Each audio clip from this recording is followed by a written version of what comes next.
Magandang buhay sa lahat. Alam niyo po, ayan, may labong po rito. Ayan.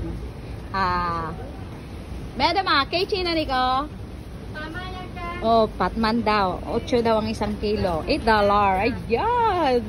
Tapos ito po ang lalaking ampalaya. Oh, ayan po. Oh, ang lalaki. Di ba? Sobrang laki ng ampalaya. Ayan, meron din po silang kamote. Ayan.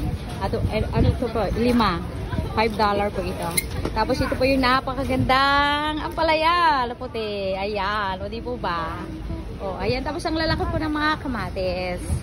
O, kamatis. Ang lalaki. Ayan po. O, di po ba? Tapos po, alam nyo po ba, ito ay mas yummy po ito. Tangkoy po ate sa atin. Ito po ay ginagawang soup. At yummy po ito. Gustong gusto po. Gustong gusto ko po ito pagka ginawang soup. Ayan. Ayan po, meron po silang mga nakalagay dyan. Ano yung mga sale na po yung mga yan. Opo. At ito po naman ay chikwa. Chikwa po ito. Wala po ata ito sa atin. Ang English po ay Herigor. Ayan po. Ayan, yun po yung kanilang mga corn po ay $12 po ang tatlo. Ayan. Kaya, ito naman po ay $15 po yung dalawa sa isang nakalagay na po siya sa net ay sa may plato po ba. Ayan, thank you for watching. God bless everyone.